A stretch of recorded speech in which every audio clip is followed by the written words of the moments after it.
Now then, people, welcome back to the Just Joe Football Show. Apologies for being late. It's getting something that I'm getting pretty regular with now. It's not my fault. My partner's been out. She came back late. Blame her. Okay, not me. I hope you are all doing great. Of course, we have probably a debutant on this show in Gav from the LFC Daytrippers. We'll introduce him in just a sec. We've obviously got the regular that is Oscar Marriott. No Corey tonight because he's in Benidorm for the first time in his life. So he's going to be getting some wildness for like going to Benidorm for the first time on a lad's holiday. It'll be like, whoa. So he's there. Yeah, and I don't know where the rest of the gang are, to be fair. And I don't really care because they can't do it. So there you go. But let me welcome the debutant that is Gav, good friend Gav from the LFC Daytrippers. How are you doing, brother? I'm very good. It's probably my first time on this channel. Yeah, you're right. And I've tried to come on the last couple of weeks, but just stuff's happening, and we're all very busy. But yeah, I'm dying to talk to you about Leeds. You're dying to talk about Leeds? Well, yeah, we will do that, right? Because we always have really honest discussions about Leeds and Liverpool when we get together and we talk. Yeah, and I'm dying to talk about them. We will do that. We will give you a chance to give us your opinion on what's going on with Leeds United. What we are going to be doing is talking the madness that is Chelsea, them getting rejected again. I have my own opinion on where they're going to finish. I think they'll struggle for the top four, but that's just my opinion. I don't think it's that wild anymore. We'll move slightly onto Barcelona and just the Frankie de Jong situation, and then we'll obviously throw some shade at Manchester United, and then we can finish up with a preview of the Charity Shield, the curtain raiser for the Premier League that is tomorrow, Manchester City versus Liverpool, a game I'm really looking forward to. But before we get into all that, smash a like, subscribe to the channel, get your comments in, and of course hit the notification bell. Oscar, how are you doing, my man? All right? Yeah, good mate. Buzzing to be on with Gav. I think last time I was on with Gav, we were talking about the fall of Leeds United back in the early 2000s. I don't remember that, Gav. We really enjoyed, despite how miserable it may be, I did actually really enjoy doing that video. You know, going back in time, it was an interesting one. But all good, mate. Footy's back, and yeah, it's all the better for it, isn't it? Really, it's. And starters, you mean to go on, right? Bet365 put a boosted bet on there. What was it? Put a tenner on, win 25 for Ashley Barnes to get one shot on target, and he's done it within like 10 minutes. I was like, happy days. The hackers have started well. It's all downhill from here on in. Absolutely all downhill. Exactly. Please do gamble responsibly, folks. Do gamble responsibly. But Gav, obviously, we've got loads to get through because I speak to Oscar and everyone regularly. The transfer window is in full swing. It's a bit of a madness. We'll talk about Leeds' window in just a sec. But Chelsea rejected again. First by Rafinha, now by Jules Koundé.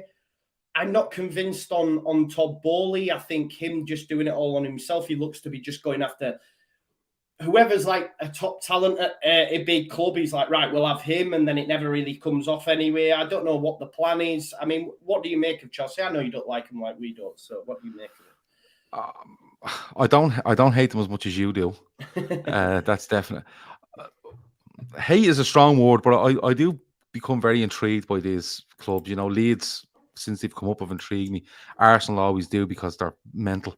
But Chelsea are just playing a different game now, Joe. You know, you look at Roman Abramovich, he's there for 19 years, and people are like, oh, Abramovich this and Abramovich that. But at the end of the day, Abramovich was holding them afloat with 1.6 billion of his own funds. So it just shows how much Chelsea, as a club, were stretching themselves outside of what they can actually earn, outside of them parameters, to become what they've become, which is 5 or 6 times league champions, 2 times European Cup winners, and FA Cups and League Cups thrown in there as well. They're just playing a different game now, and you know, this guy has come in and it looks like he wants to do everything himself. He wants to be the director of football. He wants to be, I'd say he's doing everything. I'd say he's, you know, painting the lines in the car park for the new season and stuff. He's doing it all. But they're in a different, you know, like when you hear of teams that are, you know, operating at the top table when it comes to transfers, and Chelsea have done for so long, paying massive money, but it seems a bit scatterbrained to me. It seems to be throw enough stuff around and see what lands. You know, the Lukaku stuff is, you know, that's under the Abramovich era, but like to let him go for 10 million on a loan fee, and you know, it's just insane. They should have tried to get money back from him. Raheem Sterling is a good signing. He is a good signing, but then when you look at the likes of Azpilicueta, Alonso, I think they're still there, but they want out. Christensen's gone to Barcelona, Rudiger's gone to Real Madrid, and they don't look like they brought in Koulibaly, and they probably need 2 more. But Joe, it's going to be strange for them because you know Liverpool are ran by American owners, and people bash these American owners all the time. But Liverpool live within their means. They spend a lot of money. Despite what some Liverpool fans will tell you, they spend an awful lot of money, but they do it off the back of really good marketing, really good deals, sponsorship deals. Obviously, winning football games makes you money as well. And these American owners are going to be the same. They're going to come in, they're going to look, and they're going to try to reduce their wage bill in some way. They're going to reduce their outgoings and transfer fees. They're going to be a little bit more. They're going to look into transfer deals a little bit more. Like I promise you, if Roman Abramovich is at that club and they go in for Jules Koundé, they just go in and go, how much are Barcelona offering? 65 million. They're 75 million, and we get it done. They don't care about the 10 million because they're sitting on 1.6 billion. You know what I mean? They're sitting on 1.6 billion of losses, you could call it, over 10 years or 15, 18 years. So they don't care. But now with Tom Bowley coming in, he's going to look to get, some bang for his buck, I suppose. And Joe, listen, Chelsea would have made that deal happen a year ago. And there's some talk come out that Chelsea pulled the plug. There might be truth in that, but Chelsea have pulled the plug because they're going to be a little bit more stringent than what they do. And Chelsea fans are going to have to get used to it. I watched them against Arsenal, and I thought they looked so tired. They lacked so many ideas. Timo Werner doesn't look like a footballer. It's it's just one of those things. And when you see clubs like this, they evolve over years and years. And Chelsea are evolving again into what will have to become a self-sufficient football club. They haven't been a self-sufficient football club for 20 years, and now they'll have to be because he's paid off that 1.6 billion. He's paid it off, and he's not there to be a sugar daddy and throw all money at it and see what happens. He's going to want to return on his investment, or at least hold the value of that club without spending another 1.6 billion to keep them going at the rate they're going. So it's going to be interesting to see. What do you reckon to the signings so far? Obviously, Sterling comes in. For me, they still need a striker, but I think obviously Koulibaly, maybe it's too late. Him and Thiago Silva at the back. They do need another there. I think they want another there. Obviously, they've missed out on Koundé. But what do you think to the business?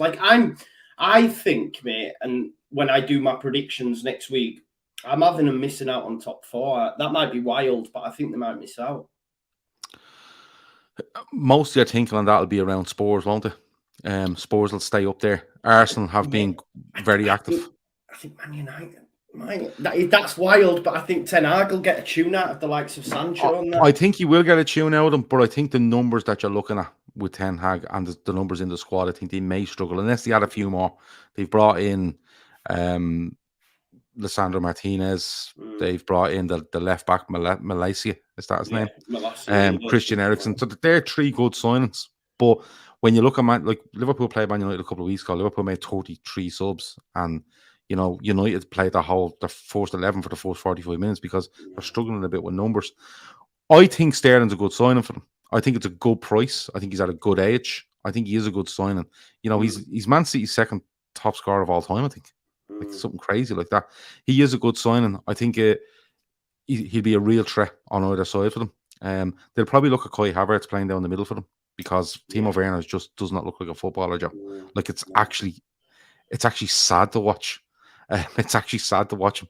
It's so bad. You nearly signed him as well, right? But we went to sign him, and the talk was when we signed him, he could play anywhere across the front 3, and it was 50 million. And then Chelsea came in and offered him 300 grand a week or whatever it was, and Liverpool said no. Liverpool had a limit on it, but he's at Chelsea, and you don't know whether he's playing up front. You don't know whether can he play off the left, can he play off the right? He can't control the ball. He just if you can get a chance, go back and watch the highlights of him against Arsenal there during the week, and it was insane to watch. The problem for Chelsea, Joe, is there's still players there that want out. Azpilicueta and Alonso. Alonso in particular, so consistent. And I know Chilwell's coming back, but Alonso's a huge part of that squad and has been for years and years now. And they want out. And you look at Kante, he misses a lot of games through injury. Yeah. He has done. Kovacic, what's going on there? I think Barkley's being linked with a move back to Everton. There just seems to be a lot of bodies, and that's their way, I think, Joe, quietly just lowering that wage bill. You know, if Azpilicueta, Alonso, Barkley go, you know, that's 3 of them. You know, that's a lot of money that you get out the door. And who are they replacing it with? But I think Chelsea's signings have been okay. I don't think they're stronger than they were last season. And I think you're probably looking at a few more bodies leaving before the window shuts. So it'll be interesting what way they're going. But they're working on a different trajectory here now. And it's going to be very interesting to see. Not only can they get it the way they want it, but what way their fans react, because I don't think the reaction will be great. No. Well, a lot of them came on board when they got the money anyway. Let's be honest, Gaff. You know what I mean? So this will be brand new territory for them, won't it? So it'll be interesting to see how they do cope. But yeah, I'm not convinced. But we'll wait and see what we will wait and see. Harmony says Joe will have his 147th potential signing video on tomorrow. Yeah, I know, right? We keep getting linked to everyone. But I'm only giving you my opinion, man. Some of them I believe, some of them I don't. But it is what it is. You just got to keep pumping out the content, Harmony. You know what I mean? You've got to do that. Although, we have seen in the last, 5-10 minutes, another reporter reporting that the guy Julian Equinos from Atlas in Mexico saying that they will announce that he is on his way to going to Leeds. So we'll wait and see. Maybe it has more legs than I first thought. So obviously, what do you make to the Barcelona situation? Like, they told everyone they were skint. They have spent the most money in Europe's top 5 leagues. They've obviously got Jules Koundé. That's just been officially confirmed right now. Lewandowski, obviously, Rafinha from Leeds United as well. So, and there's even chat that Lewandowski and Rafinha can't be registered until they've actually moved some players on. It's mad, isn't it? Yeah, it is. It's a mental situation at Barcelona, but I can kind of see why they're doing it. You know, they've lost a lot of money through the pandemic. Messi going is just horrendous for them because he makes them so much money, off the pitch, as well as people just wanting to come and see the man play. They're selling off TV rights. They're selling off what they can. And their idea behind it all is we'll sell it all off and we'll spend it all now. And we put ourselves in a position now where we will put a team together that will be successful both in Spain and in Europe. And that's the quickest way to, keep up your income while your income is down on this, TV money and whatever else they're selling off. Haven't they sold part of the rights of the stadium? Mate, they were having weddings on the... they're doing weddings, christenings, bar mitzvahs. They're doing everything. But the thing is, Joe, if they're selling off so many percentage of their rights, okay, over the next 10 years, right? Barcelona aren't going to say, right, okay, we're spending, so we have 40 million a summer to spend for the next 10. They're not going to do that. They're never going to do that. What they're going to do is they're going to go to whoever's buying the rights off and saying, right, you're giving us 25% of our TV rights for the next 10 years, which is probably, 200 million quid, just for argument's sake. And they're going to spend it all now. They're going to try put a squad in place that's young, hungry. And remember, all they have to do is stay successful now. So there's no point in them starting off with a lower base and trying to make their way through 3 or 4 years and then going, fuck, in 5 years' time, we get our full money back, but where will we be? So I can kind of understand the way they're doing it. The whole stuff about the paying back wages and stuff, I think that might be a little bit too much made of that. Because if they're deferring wages, I've said this on our own channel, if they're deferring wages, when Frankie de Jong, for instance, defers wages, he's deferring that wages from, say, the summer of 2021 till the summer of 2024. It's not even a conversation until the summer of 2024. And all this stuff of, he could go to Manchester United, but they owe him 17 million. I'm not too sure on that. Now, I could be completely wrong. But at the end of the day, if Frankie de Jong wants to go to Manchester United and Barcelona accept the bid, Frankie de Jong's deferred wages from summer of 2021 until the summer of 2022 will be added together and paid to him. Do you get me? I kind of understand what Barcelona are doing. I think it's a bit mad because if it fails, they're in all sorts of trouble. Yeah. And they just keep going and going and going. The registration thing, the easy thing to say is, if they don't get rid of Frankie de Jong, they can't register such and such. They can get rid of 2 players Yeah. anywhere in their squad and get them in, the sort of way. Mm. But it's interesting, and let's see who they finish up with by the end of August or whenever the window ends. But you know what? They're crazy. Mm. They've seen that loss of Messi, and they've seen the loss of revenue, and they're putting all their chips in now. They're pushing the whole lot in now and saying, right, this is us. And we have the money now. Forget about spreading it over 10 years. There it all is now. And we go from there. And remember, if they make money and they're successful, they can still buy players every year until the 10 years is up, and then they're back to normal, and they're paying off debt at the same time. So it's interesting. It is. I was actually listening to a podcast the other day, and they made the point of saying that Oscar, that Barcelona are banking on something similar to the Super League coming back, and they're just throwing all their eggs in one basket, a bit like Gav said. Now, just spending it all now, making sure they maintain success, and then waiting for something like that to come again because they believe it'll come again. I think they're still in tribunal with the Juve and Real and that are chasing that Super League money or whatever it was. I don't know the ins and outs, mate, but that's something to consider as well. Like, do they see something coming over the horizon? But I don't know, Oscar, you're a Barcelona fan in a sense. I know you're a Leeds fan at heart, but you do follow Barca. You are a big supporter of theirs. What have you made to the whole situation? High risk. That's one word for it. But you've got to say, on paper, in terms of you're just looking at it from a footballing point of view, they're building some squads. I think the way Barcelona look at it is that Liverpool and Man City are by a mile. I don't care if Real Madrid won the Champions League. Liverpool and Man City by a mile are the 2 best teams in Europe at this moment in time. Yes, they got a little bit unlucky last season, but you put them in any scenario, they are the best 2 teams for me at this moment in time. And I think Barcelona are wanting to be that team that bridges the gap in the here and now.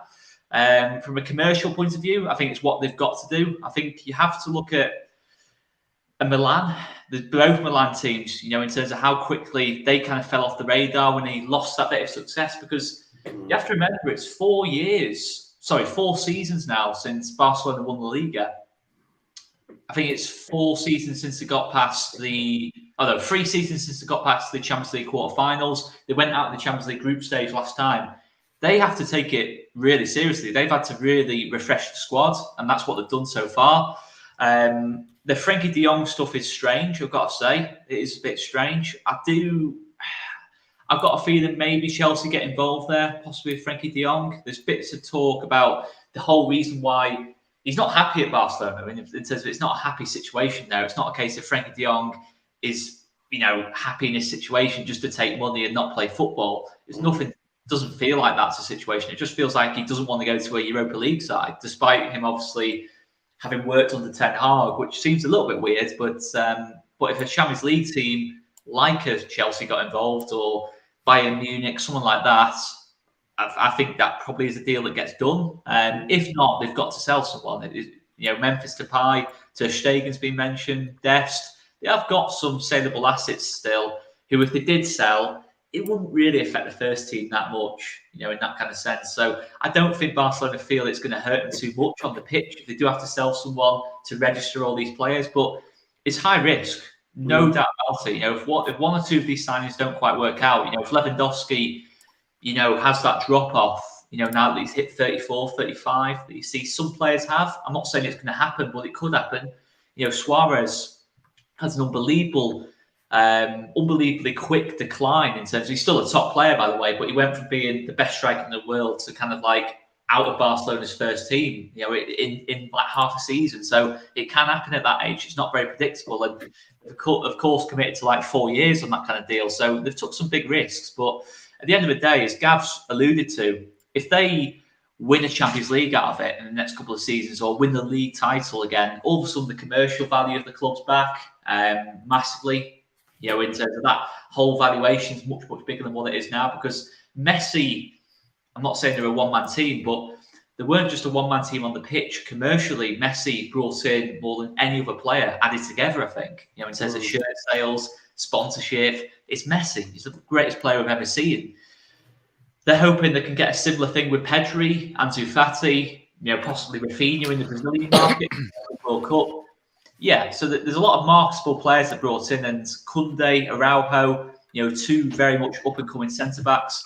It's going to be interesting how it all kind of plays out. For me, it's not going to be a case of it'll either be a little bit of a success or a little bit of a failure. It's going to be one or the other. It's going to be a massive success where they start competing for Champions Leagues again. It'll be a total failure that sinks them even deeper. Ultimately, there was two ways they could go about it, Juan Laporta. We could either try and reduce debt at source here and there and just accept a bit of mediocrity on the pitch, or we could have just tried to raise the revenues and go for the more rock and roll style. And that's what he's gone for. And he's done this before, Juan Laporta, when he took over like 20 years ago and sort of rebuilt Barcelona then. It was a similar situation, but football's changed a lot since then. He was ahead of the curve in terms of commercial bits and pieces and that lot. Not so much got that same kind of advantage now because there's so many super clubs. And look, the Super League thing, is that going to go away? It feels like Barcelona, Real Madrid, Juventus are still reviving it. And you can't tell me that all the English clubs are just going to walk away from it. Man United with the Glazers involved, Tottenham at Chelsea, Daniel Levy at Tottenham. I've no doubt Liverpool probably took the message when you're obviously with the family action and that lot, but some of them English clubs will still be interested. I agree. Yeah.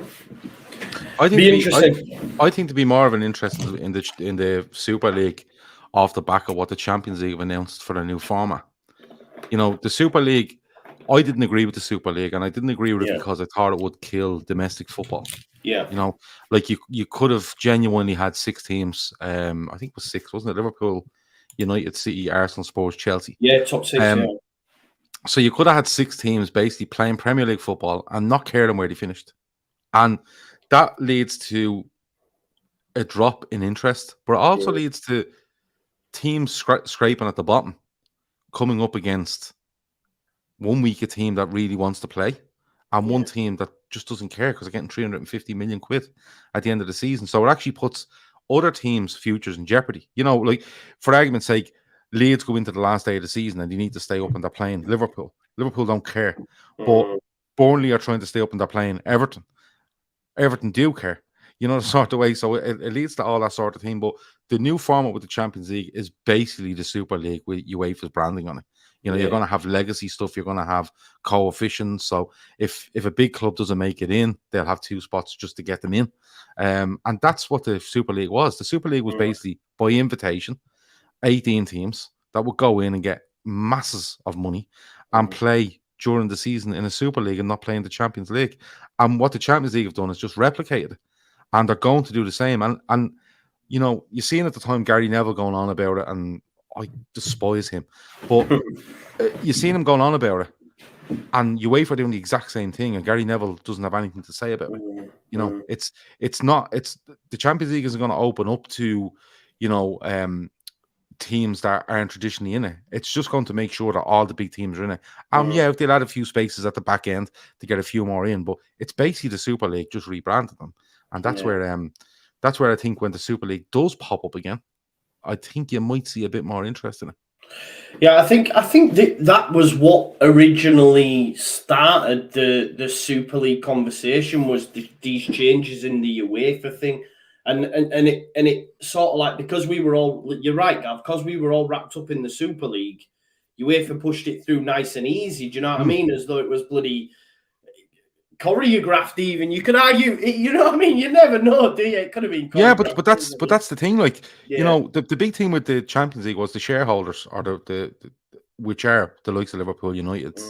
Well, not so much United recently, but Liverpool, United in England, Chelsea, Man City, then your Barca, your Real. They're all the main stakeholders in this. They are the main stakeholders because they're the biggest names. And their issue was they weren't being paid enough money. They didn't feel like they were being paid enough money. And that's where the Super League was born out of. We'll pay you loads of money. We'll put you into this thing. You'll never be over.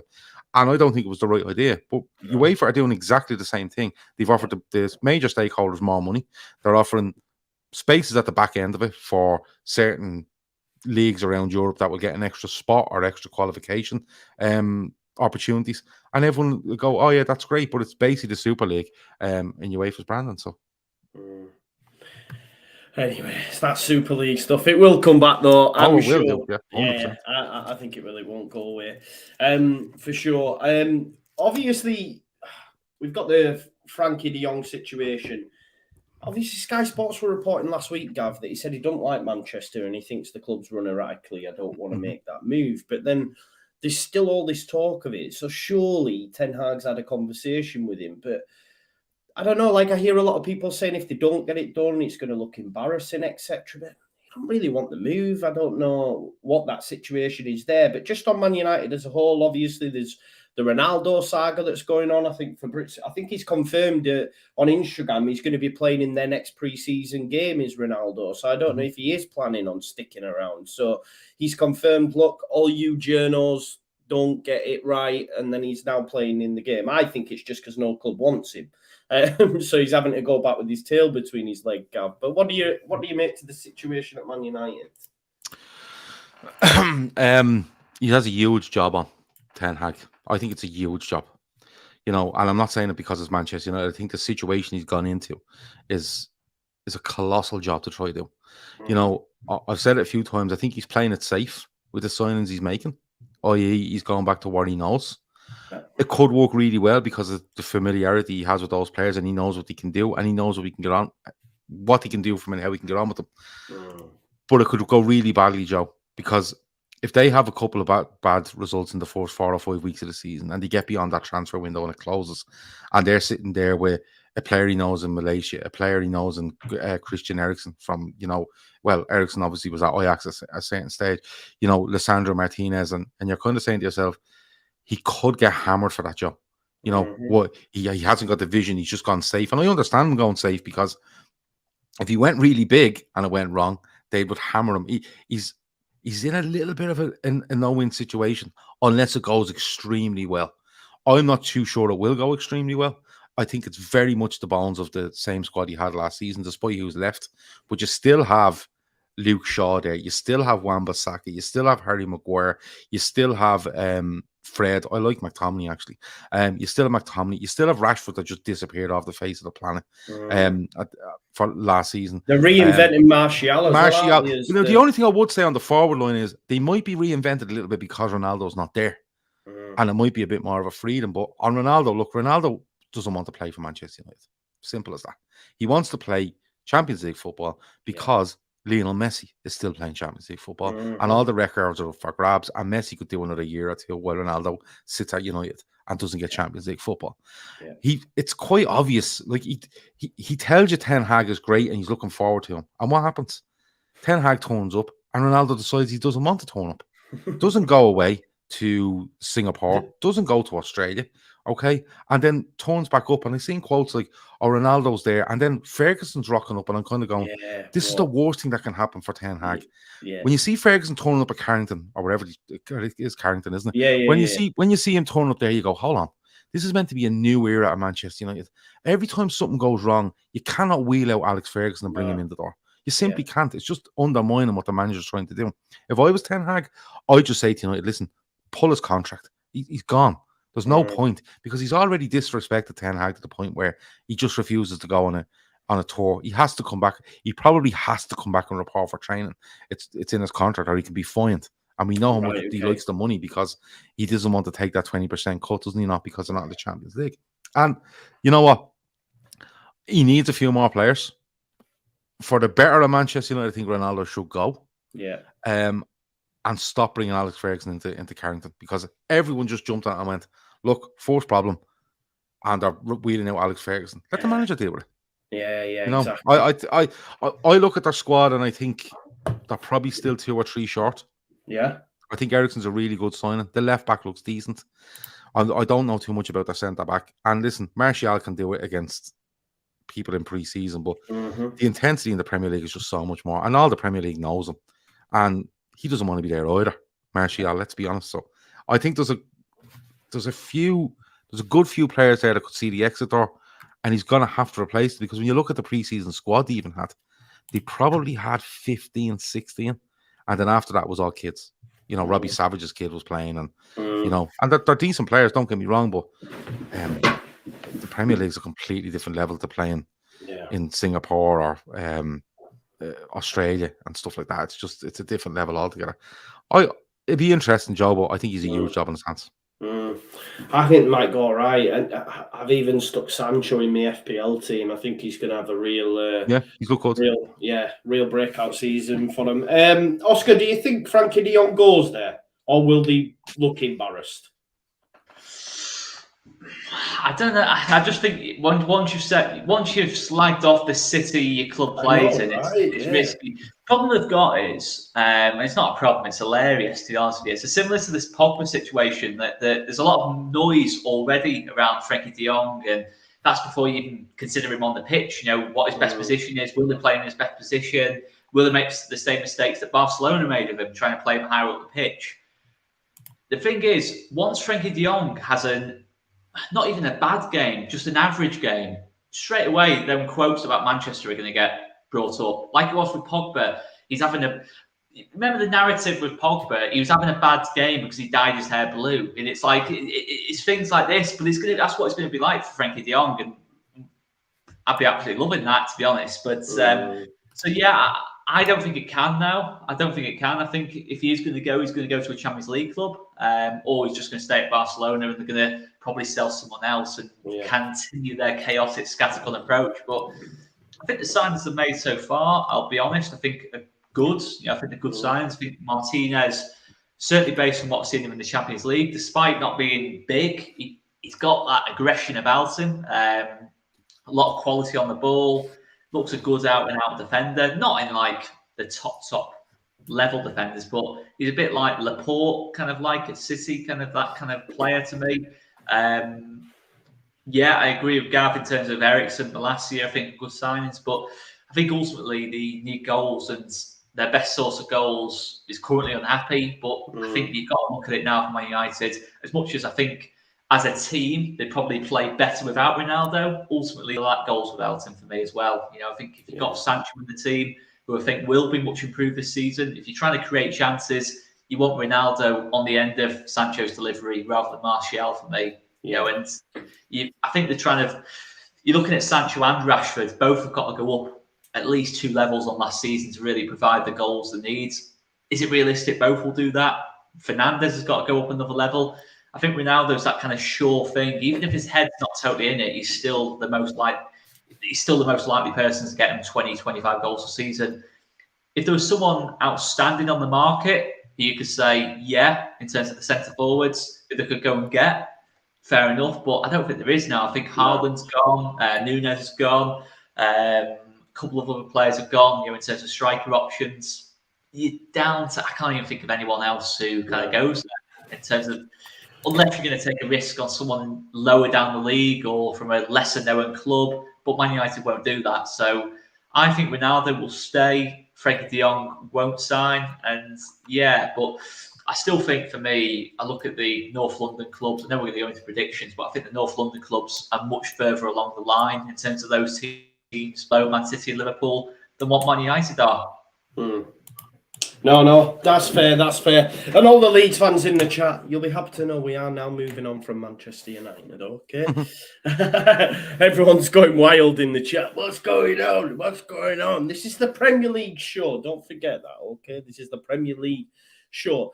Am I right in saying the Amazon documentary at Arsenal is going to be dropping this weekend, or is it next? 4th of August. I have the 4th of August in my head, but... Right, okay. Are you going to watch it? Yeah, of course, I can't wait. I couldn't watch that. Day off work. I'm getting the popcorn ready. I can't wait for the entertainment of just. Have you seen the trailer for it? I've seen 1 or 2 bits where they lose their first 3 games and he's writing stuff on a whiteboard and he's telling behind him or something. He's telling a life story, and and I'm kind of going, Jesus Christ. You see, I'm scared by this because Liverpool done something like this. Being Liverpool, it was called in 2014.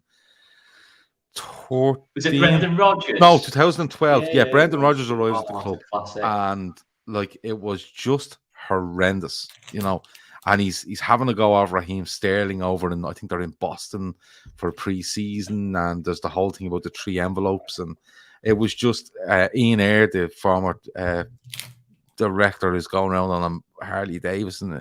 It was just horrendous to watch. So whenever anything, I've never seen the one on Spurs. I think Spurs done one, didn't they? I've never seen the one on Spurs. Was there another one? Was there someone? Leeds have done one. Spurs have Leeds done one? I know a Sunderland. Sunderland. We had a Sunderland documentary already, but I just couldn't watch them, man. You know, like you look at Arsenal and they just keep churning out money. I don't know where they're getting it from, but they're churning it out. They just keep spending and spending and spending, and you know, I'm kind of looking on who are they selling to fund this? And is there somebody they've sold for a shitload of money this summer? I don't think there is, but they keep churning this money out. I don't know how they keep doing it because they're not getting Champions League, but they keep doing it anyway. And you're not impressed with the business, though. Jesus is going to light it up, surely. Jesus is a good signing. I've seen him in pre-season. He's looked really good. In fairness, him, Saka, Martinelli, Odegaard have looked really good in pre-season. Saliba has looked good at the back for them, which I find hilarious because I remember Arsenal fans giving out about Saliba. Why would we want him back? Sure, he's gone back. All he's doing is playing in France. At the time, Saliba, I think, had lost both his parents or one of his parents in an accident and had to go back to France for his own mental well-being. That's why he wasn't at Arsenal. He's looked good, but even I'll go back to the thing about Chelsea. Chelsea looked appalling against them, but still 2 or 3 passes from the goalkeeper and they were on top of Arsenal. And trust me, if Arsenal let better teams do that, i.e. Liverpool and Man City, they'll crucify them. They've looked good going forward. I think that business has been good. I think it has been good. I haven't seen anything of Vieira, but Arsenal, you know, they missed out on that Champions League. They're taking what seems like another massive gamble, and the likes of Jesus is taking a massive gamble in order to get Champions League and actually be at a club that has that. I think Vieira is taking that same risk, and I just can't get on board with that manager. And don't get me wrong, he could do really well this season, finish 4th, 3rd, 2nd, 1st. I just cannot get on board with the man. I don't know what it is. I think it's the time when there was no people in the stadiums and he kept randomly looking up in the sky and all while the game was being played, and it really off put me. But no, I just can't get on board with him. And I think what we're talking about coaching players and stuff like that, he's not coaching anyone. He's just buying more players. He's just buying more and more players. Like, you know, you look at. I can't see a player in that squad that he's come in and coached and made better. I just can't. And you could say Saka, and you could say Martinelli, but they were 2 huge prospects when he arrived at the club. Anyway, you know the sort of way. And outside of that, you're going. He's brought in Odegaard. He's brought in Jesus now. He's brought in Partey.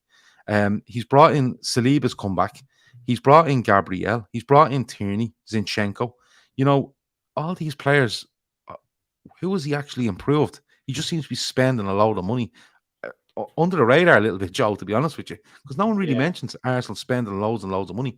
But I just can't get on board. I don't mind him, me. I don't mind him. More will be revealed, though. If you watch the documentary, you might see him improve these players. You know what I mean? Yeah, but I've kind of watched them for 2.5 years now, and I haven't seen it. Like unless he's improving them in the documentary, which I don't think he has. Yeah, I mean, it's club rhetoric and that as well, but I think it's going to be a bit of a show all with the Aubameyang stuff and that as well. So I'm quite looking forward to that, to be fair.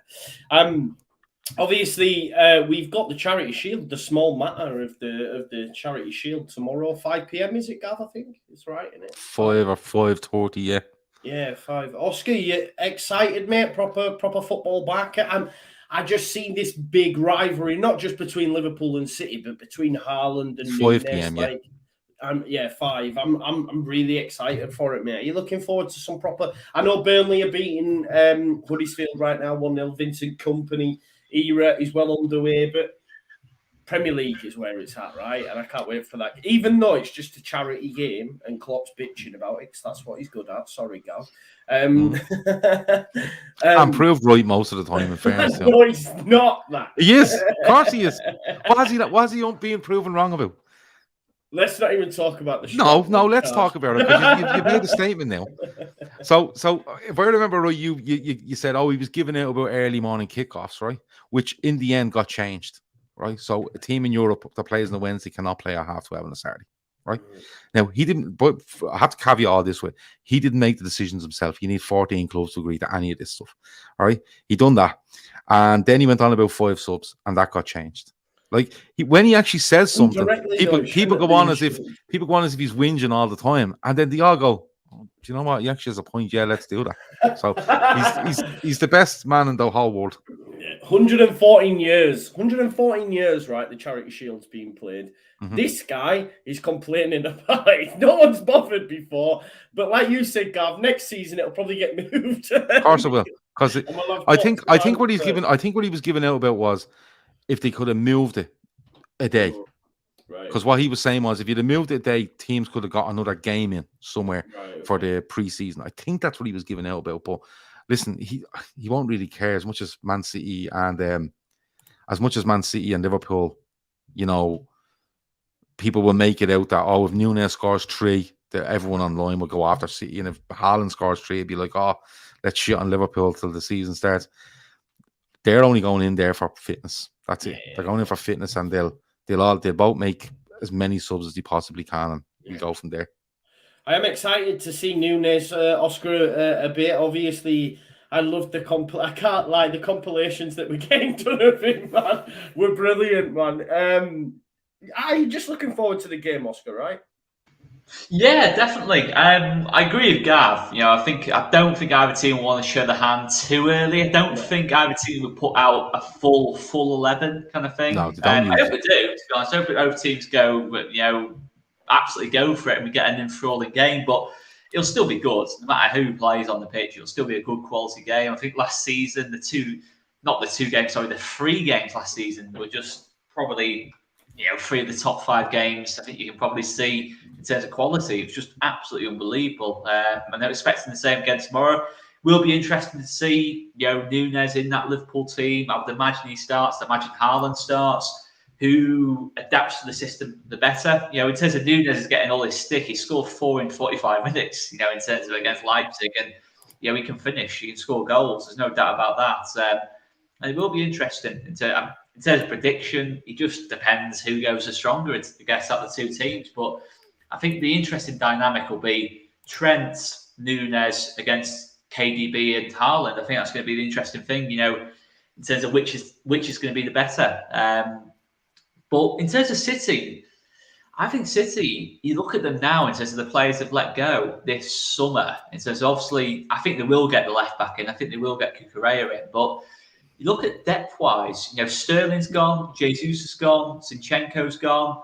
I missed anyone else? Fernandinho's gone off. No, KP's a good replacement now, to be fair. They've replaced him with the best player possible, really, in Calvin Phillips, haven't they? So I actually agree with you. In pre-season. Hey? How many games has KP started so far in pre-season? 1. 0. They've only played 2 preseason. They've only played 2 preseason games. It's my agenda. It was a mistake. KP. You should have. I think it's outside of Liverpool. I think it's the best move he could have made. Yeah. Because Leeds were so tired, mentally and physically. You know, and listen, Joe loves the manager that left. What's his name? You love him. Bielsa. Bielsa. Sorry, his name. His name went completely out of my head. Sorry, I do that all the time. I forget names of Liverpool players' names. Right? I'm getting old. Leave it out. But they looked so tired for me, and Phillips was one of those. Even he was out injured, and he was picking up those niggles, and you weren't seeing enough of him. And then when he came back, I think he actually looked tired, and you know, he wants to move to a bigger club. Or European football, regular European football, because Leeds are a massive club. But I think there was only 2 places he could go. I think it was Liverpool or Man City. For the simple reason is, at Liverpool and Man City, you do a lot of running, don't get me wrong, but you're in control in 90% of games, and you're in control in 90% of those games. You know, in a massive way. You're on top. You know, you're up the pitch, you're high. You know, you're there to pass and move. You're not there to run up and down all day. It's just not how it works at Liverpool, Man City. And I think you mightn't see Phillips the best of him this season at Man City, but I think in a year's time down the road, when his body actually becomes more like it was probably 2 years ago, I think you'll probably see the best of him, because I think it is a good move. I think the type of football that Man City play will suit him, and I think will actually help him. Yeah. Literally just energize his body again, reset his body, because he's done so much work for Leeds. Like I've spoken to Joe so many times about how open Leeds looked, and you were literally going, Jesus, he's literally in there on his own. He's in there on his own, and he's trying to, like, I remember Liverpool playing against him, and they ran all over him, because it was just like, just get the ball anywhere near Phillips. And I'm not saying he's a bad player, but we can just do so much out of that because he was stood in his own. I think it's a good move for him to go to City, but they look short on numbers, though. You're right, Oscar, that they do look short on numbers. I think Kev that does air shows was saying, I think they have about 17 players. If they get Cucurella in, they're all right at left, but everywhere else they're good, no? No, not for me. I look at what if Mahrez got injured? Who plays? Cole Palmer's been the one coming on in pre-season. Is Cole Palmer at that level? Well, maybe not. I mean, maybe not, but obviously... I just look at it and think, Sterling, Jesus, they gave you a very specific thing in terms of running off the ball. They get you sort of 10, 15 goals a season. I'm not saying they're as good as Mahrez. Mahrez gives you a different threat, but they've not really replaced them at all. But listen... Grealish, I think Grealish will smash... Yeah, he'd be better this season. He'd be better. But in terms of Phillips, listen, it was tongue in cheek. I'm not going to, I absolutely love the fella. And he is good enough to start for Man City. There's no doubt about that. But his one problem is he's up against, for me, arguably the best holding midfielder in the world at this moment in time on form. But he's still been played like 20 games, bro, because they're going to play. They're going to play 20 starts. They're going to play about 60 games, Man City, man. Close. I think he will play. I think it's a bit of a myth that he won't play. Rodri's not going to start. What games would he play though, Joe? Yeah, we're talking. I think you can play both of them. Yeah, I genuinely think you could see a lot of Leeds playing both of them. Yeah, I do, because if you bring Cucurella in, right, and Walker is much better up the pitch than he is back. We talk so much about Walker and his recovery pace. Cancelo is so good up the pitch. He's so... I can see Cancelo being right back and Cucurella coming in and being left back, right? So the idea behind them will be a block of 4, 2 centre-backs, Phillips and Rodri, and the rest go and play. So, and then by playing them two, it does free up the likes of De Bruyne, who's not getting any younger, to play in front of them and have a little bit less responsibility in going the other way. You could play Foden, you could play Mahrez either side of that, and Haaland up front. You could do something like that. So by actually playing the two there, it could release your fullbacks.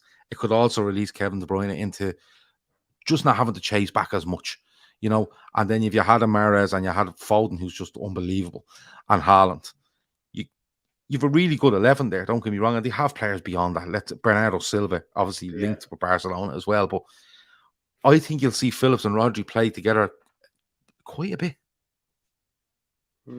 Listen, you don't know. Rodri might pick up an injury tomorrow and be out for the season. And all of a sudden, you're thinking, dearie me, Phillips has made the best move of his life. And you don't know. He might get suspended. Rodri might lose form. You don't know. It's an interesting one. But listen, when Phillips plays, he won't look out of place. He won't look. He's probably as good a Fernandinho replacement as you can probably get. But I still look at it and think, in terms of game time, I don't know. I'm not convinced yet. But listen, who knows? We shall see. We shall see. I think he'll do all right. I think he might surprise a few for sure.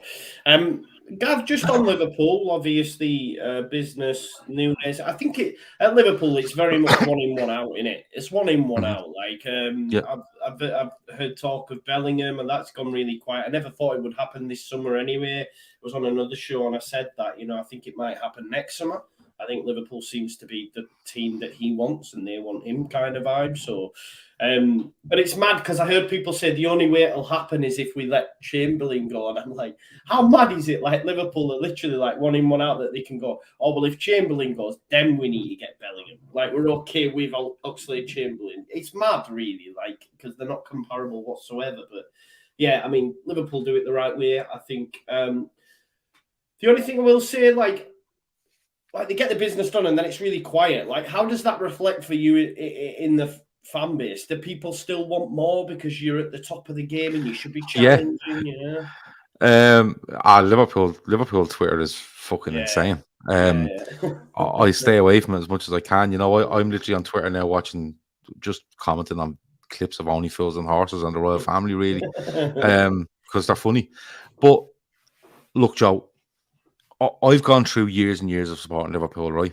And in this new era of transfer windows, and you know, every day is just a grind to fucking find a new player.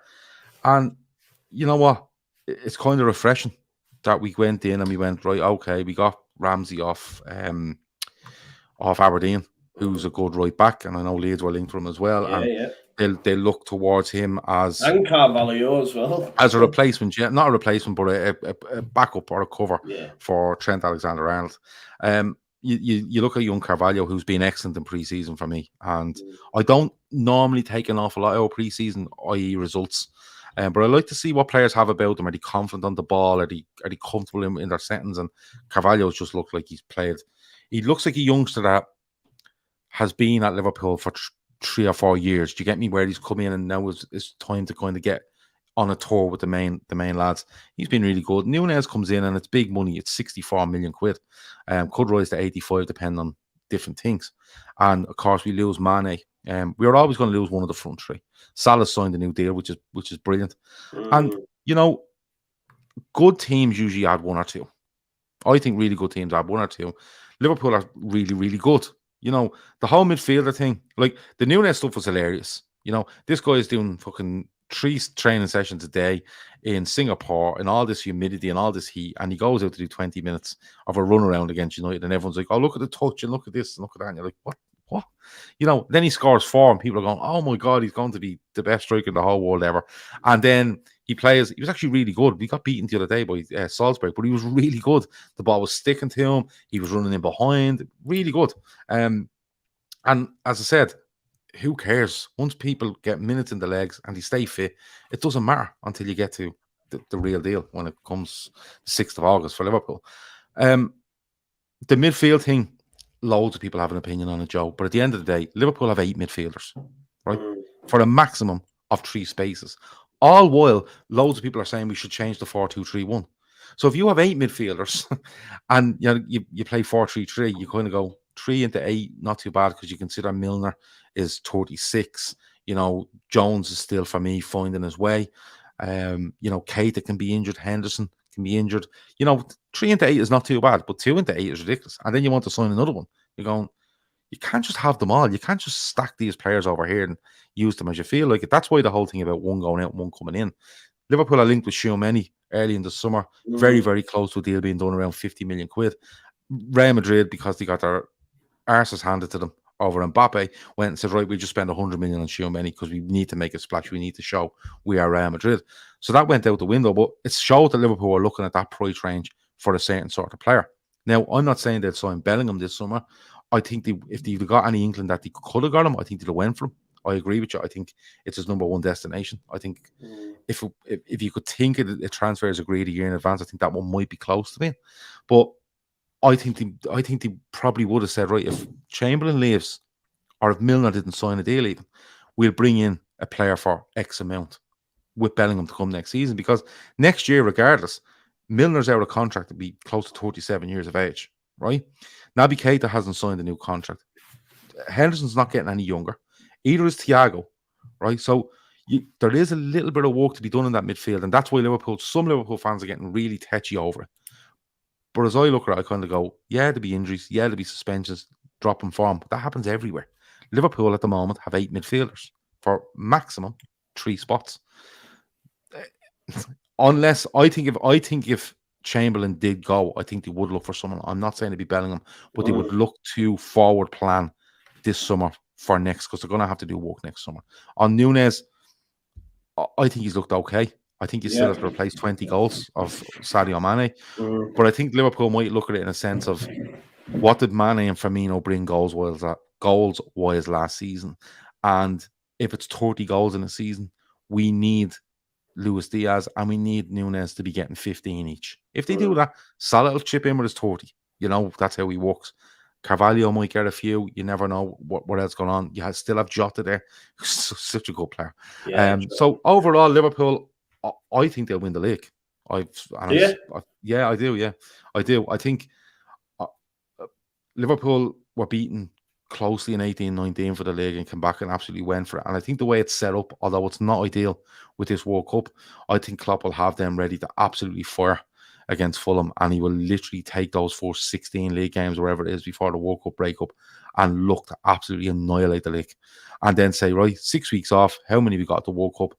We'll deal with it. And whoever's here, we'll have them ready to even plug a gap for 4 or 5 games when we come back. And the guys coming back for the World Cup will come in and we go for the last 15, 16 or whatever it might be. Yeah, I fancy Liverpool to win the league. Yeah, why wouldn't I? Yeah, no, that's fair. That's fair. I just think the Norwegian robot might have something to say about that, mightn't he? You know what I mean? I think he's not played more than 25 games in a season. I don't think in the league. I'm pretty sure because his injury record. I think that's got to be partly considered. I don't know much about Alvarez, but I'd imagine there's a bit of drop off there if he did come in. But yeah, I think with Liverpool, I think Carvalho is someone who's got the real potential to be like one of the breakthrough players of the season. I think in terms of obviously Elliott, Jones are good players, but I think Carvalho's got that next kind of level about him for me. I think he's got that potential to be like the man kind of thing. We won't play every game. He's probably not play even half the games, but I think he's going to chip in with a few goals and add goals to that midfield, which is probably like the one thing I think City have over Liverpool is just they have KDB in midfield who can get you sort of 15 goals, 15 assists a season. I'm not sure Liverpool have got that as much, but you get a couple more goals out of Carvalho. Obviously, got Robertson, Alexander-Arnold. I just feel like with Liverpool's, if Haaland wasn't there, if Jesus had stayed and Haaland wasn't there, I don't think it'd be a question. I think Liverpool would be strong favourites kind of thing. I think it's just the Haaland factor that makes me kind of like doubt it a little bit. It'll still be really, really close for me. I think it'll be another one that will go to the last game of the season. I just think both teams are that tight. And I think City, they've got to win the Champions League this season. There's no like getting away from it now. Pep can say this. City fans can say this, still insist it's been a success, even if they don't win the Champions League. You sign Erling Haaland, the most clinical forward in the whole of Europe. You've got to win the Champions League for me now. In terms of all that squad, in terms of what he's got to achieve. And I think if you offer Pep a Champions League or league title, he's not even thinking twice about it. I know it doesn't work like that, but I just think their focus is just going to be when they've got a Premier League game, Champions League game midweek. I just think they're going to put all the eggs in that Champions League basket. Pep did a similar thing at Bayern and similar things at Barcelona. So just to try and win that third Champions League title, he will be desperate to do it. It's going to be exciting. We are going to do our league tables next week on the show. But just to finish up, let's talk. Someone asked the question actually, Gav. What does Gav think of Leeds' business this summer? Let's finish up with that. I know you've got a show on the LFC Daytrippers soon as well. Talk to me about Leeds United. What have you made of it, Gav? I think they're doing the right thing. I think they're looking for plenty of bodies, and I think they're doing the right thing. Now, that actually goes against what a lot of people would think because, I remember Villa coming up and spending like 155 million quid and survived on the last day of the season, I think, away at West Ham, going back 2 seasons ago. You see Nottingham Forest signed about 14 players, but they probably need them. I don't know if they had a massive squad in the Championship, and I'm not too sure. Don't they come up through the playoffs? Do Forest come through the playoffs? Yeah. So, they probably need more bodies, and you've probably seen an awful lot. I haven't seen the outgoings of Forest, so it's probably just a case of, looking for them to bed in. But that's a risk from Forest. Fulham, I think their manager's being quite frustrated in this window over the speed of transfers and getting stuff over the line. Again, they could have signed 10 players. I haven't noticed. I'll find out next Saturday at 12:30. But Leeds, Joe, look, when me and you talk about Leeds, Joe, we're very honest about it. I don't really pull any punches. I'm just very honest with you. I said he looked tired last season. I thought Bielsa did need to go, stuff like that. But I think they're doing the right thing. Because look, they stay up. right? And I think they stay because Burnley are shocking. I think if that had went on another 3 games and Burnley had found any form, I think Leeds would have been gone, right? And every time I watch them, Joe, no matter what way that man tries to organise them, I don't know if he's a good manager or not, right? But every time they looked to be organised, the only thing they looked was tired. They looked physically and emotionally tired. And there's great buzz about staying up, and you know, you go and beat Brentford, wasn't it, last day of the season, and you stay up and everything's great. But when all that adrenaline goes, Joe, after Bielsa running you into the ground, let's be honest, he did for whatever amount of seasons, right? 1.5 in just over 1.5 in the Premier League. It's hard to get you going again. That's why I talk about Phillips and rejuvenating himself at Man City. You know, it's a good move for European football and stuff, but it's also a good move for him in himself. But what Leeds are doing, I think, is right. They're taking a risk, don't get me wrong, but the more energy you get in, like Ellen Road lives off energy. You know, that crowd lives off energy. It lives off pressing and being really fast. Leeds were just falling off and off and off, and teams were going and pulling you apart at Ellen Road. Like Spurs went and pulled you, but Liverpool did the same. City done the same. You know, and when you look out, they've signed a right back, they've signed a couple of midfielders, they've signed a couple, and Arneson is kind of an attacking midfielder, isn't he? Aronson, sorry. I think they're doing the right thing.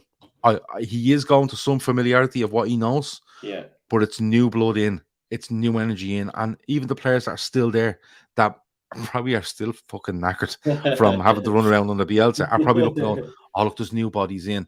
Rafinha is a huge loss, but at the same time, I don't think he is, because he always wanted away, Joe, in my opinion. He always wanted away. He was linked with Bayern in January. Chelsea, Arsenal, then it was Barca. And he's a brilliant, brilliant talent. But I just, the way it was going with him, I could never see him staying at Leeds. And even if he did, I think it would have been detrimental. They'll probably bring in 1 or 2 more, because you're linking 150 players a day, apparently. But, we need a left back, bro. Well, is Junior Fairpost still knocking around the gaff? Oh mate, he's injured, thankfully. Okay, but no, they probably bring in 1 or 2 more, so that'll probably bring it to probably about 6 or 7 new players. Would that be about right? You know, around that 7, 8. Yeah. So, and I think that's, although it is a risk when you look at that as a turnover of players. It's something for me that Leeds need, and they're actually exciting players. They're young, they're energetic, they're strong. You know, I think Leeds will do all right this season, and I think they probably have a little bit more quality there, but they have a freshness to them, and I think that's going to be absolutely massive. 10th to 14th for me. That's where I'm aiming for. 10th to 14th. If I was Leeds, I'd be probably looking. I'd go 8th to 12th. 8th to 12th, you reckon? Yeah. Oh, I love that, Gav. If you look in the league, Joe, like you have to remember, they come up, right? They come up, they have a great season, right? They get found out a bit last season. Plus, they're wrecked, right? And they're in the 3rd season. They know how this works. They know how all these teams work. Plus, they're not being ran. They won't be running around ragged, I don't think, under this manager. They'll be a bit more organised, a bit more compact. And when you look at, I'm sorry, but like, and no offense, but if you look at Fulham, you look at Nottingham Forest, you look at Everton, are poor. How are Brighton going to get on? Brighton have lost a few. You know, I could see easily 7 or 8 teams that Leeds could outperform next season. Easily. No problem. I hope you're right, mate. That'd be nice, wouldn't it, Oscar? Yeah, no, definitely. And listen, I agree with Gavin totally, to be honest with you, on in terms of the players we brought in, because in pre-season, yes, of course, it's pre-season, but I think our best players in terms of performance-wise have been, you know, in terms of Aronson, Rocker, Adams. I think I've been really impressed by Adams' first two games or so. There's a bit of a weird narrative going around about Adams because we signed him instead of Kamara, but yo, bro, I seen someone, right? Do you know what? It really grabbed my gut. I seen someone who battered that signing, right? Who battered that signing, then was asked on Twitter who their standout star of the season will be, and they said Tyler Adams, and I was like, "Yeah, you're not like well. Listen, he's really excelled. I think, you know, first. Have you signed the centre forward? No, that's the other one we're after. So we're after a left back and a centre forward, mate. We wanted Charles de Ketelaere, but he's got to AC Milan. Yeah, but we want a centre forward. Yeah, I think that might be when you need. Bamford seemed to be the only man. up there, and Joffrey will have a standout season. he's the young lad. Yeah, he's good. Yeah, he's good. He's really good. I like him. Yeah. But it's that left back situation that's like I look at and think I quite like the back four. We're kind of building at the minute. You know, Christensen, Koch, I think have got. You know, it looks good. That right part of the defence. You know, we're building play quite well. Rocker, Adams, we look good on the ball in that lot. But it's just in both boxes for me. You know, left back, just that final ball as well in the final third. I think me and you've spoken about it, Joe, in terms of just getting that final pass right, creating chances.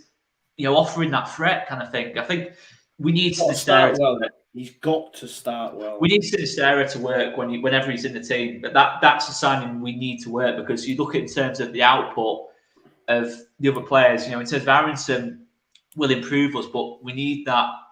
Who's going to give us that Rafinha level output? And for me, Sinisterra is the most likely. And look, it's risky. You know, in terms of bringing a player in from Holland, we know the quality of this league compared to Holland. But we need that one to work. And obviously the striker signing, whoever we do sign. Listen, we will, for me, I think we will sign a striker. I think we will sign a left back. You know, we literally haven't got another left back at the club at the minute with Firpo out for 8 weeks as well. It's not just like 1 or 2 games. I was surprised Leeds didn't look at one of the left backs at United. Now I know it's not a thing between Leeds and United to kind of do an awful lot of business, but Dan James moved, didn't he? But even the likes, when I look at United, took Brandon Williams, you know. Brandon Williams, I think, is a good player, but I would have looked at even the likes of Tellez at United and said, you know what, a season-long loan, you don't have to go and sign him. You can, if you have a left back there that you can't get a hold of, but you think you could do it in a year's time, take a left back in. Because I'm not being funny. I think, you know, if Dennis Irwin was still knocking about, I think he could do a better job than fucking Junior Firpo. So I said Nuno Tavares and got battered for it on social media. Well, do you know what? I think Everton have made a great signing in Vinagre. Yeah, I agree. I wanted, when he was at Wolves, I think he used to come on at sub most of the time, but when he came on at left back, I went, he is a player. And it never, I kind of wanted him at Liverpool, but it never kind of happened. Simicast comes in instead. But they've made a really good sign in him. And then, isn't the other guy who was at Burnley, was at Leeds, wasn't he? Charlie Taylor, yeah. And I was surprised nobody took him when he went down. Yeah, well, he played centre back tonight. He was centre back tonight. I don't know why, but he was centre back tonight. But I think it'll be all right. I think it'll be more than all right. Yeah, apparently it'll be all right. I can't see. I think we've added. Yeah, we've improved the areas I think we need to improve. And if we get a left back and striker, I think despite losing Phillips and Rafinha, I think we are from a better starting point than last season. I know pre-season's been a bit hit and miss, but it's still been better than last pre-season. I don't think anything could have been any worse than last pre-season, because really we all should have seen the red flags last pre-season, because it was not good last pre-season. We looked tired in pre-season last season, and I think we needed to refresh the squad ultimately, and listen, we need a quick start. There's no doubt about it. We need a quick start. You know, I know there's a lot of people still on the fence with Marsh. We need a quick start. There's no doubt about it. If Jesse Marsh wants to make a quick start at Leeds, he puts as many of them new players on the pitch as he can and get them as organised as he can, and just press the life out of a team at Ellen Road. And you know how fans react. It's not like it happens at all grounds, but Leeds fans react. Leeds fans go, yeah, we're into this. You know, we mightn't play as wide as we used to. We mightn't play as short passes we used to, but we're on top of people and we're absolutely penning teams in, or we're not giving them a second, and that just started me to go on, because I think you're right, Oscar. I think they did look tired from early doors last season, and they just could not get a rhythm. They just could not get, and it's so hard to get out of. It's like a goal scorer that's not scoring goals. It's so hard to put one in the net, and then when you get one, it's like, okay, good, and then you might go another 5 without one. And Leeds, I think they need to show their identity very early in the season, and they might lose the odd game, but if they're absolutely flying, Leeds fans will react, and I think they'll be absolutely fine. I think there's plenty of teams in this league that have done shocking business, and some have done none at all, and I think Leeds will be absolutely fine. Same here, and we will bring it to a close there, because I know you have a fantastic show going live at 9 o'clock on the LFC Daytrippers. 10 o'clock, Joe. 10. Okay. Yeah. Oh, Well, it's yeah, quarter it's to 10 now. 9:47. Yeah, my bad.